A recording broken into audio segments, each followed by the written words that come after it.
It's obviously a good news story, but remember, Trump put those tariffs on in 2018, not just for the United Kingdom, but for the European Union, and we were still part, of course, of that orbit. So that was what happened.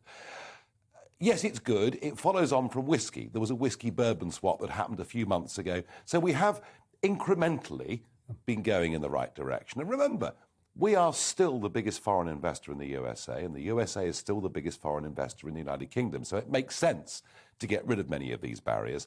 The problem really comes with financial services, and that's where there are quite big barriers to British insurance companies, financial services companies operating effectively in America. And so it's a good news story, but there is a tragedy. You know, I was in Trump Tower on the 11th of November, 2016, just after the election, and there was real excitement in the room. We're going to be, January, in the Oval Office. Within 90 days, we want a free trade deal with the UK because the UK has now left the EU. We're not protectionist, but we want free trade deals that are fair deals. And of course, because the Conservatives in office made such a botch of Brexit, they should have simply triggered Article 50 immediately.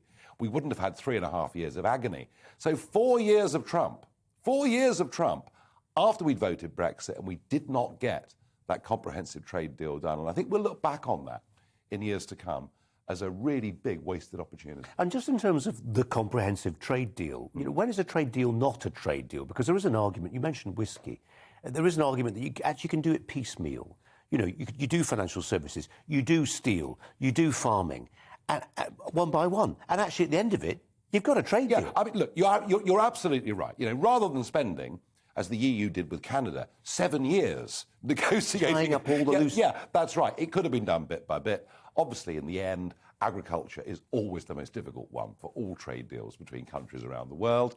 But look, we're going in the right direction. And I think overall, if you think about it, we've managed actually on our own. We're doing deals with Australia, other countries like that. We are heading in the right direction. That part of Brexit is going okay. Domestically, you can argue really now is the time to cash in the Brexit dividend. And tomorrow, to see Rishi standing up with the spring statement saying we are going to cut back on EU regulation. I'd love to see it. You mentioned agriculture. I was on a Zoom call a couple of weeks ago with a dozen farmers who are really genuinely worried about food security.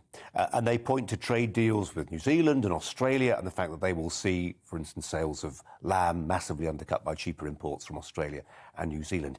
The big daddy of them all, of course, is an America trade deal. If you're a British farmer, and I've got farming friends who consider themselves Brexiteers, but aren't happy with the settlement as they currently see things, and they're petrified about what an American trade deal might mean.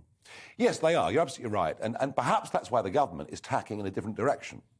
Whether it's rewilding, whether it's the whole series of environmental schemes that are being put into place, the British government is actually preparing British farming in a way for what might come with big global trade deals. However, that conversation you had with those farmers may have changed completely because don't forget, 80% of our sunflower oil comes from Ukraine.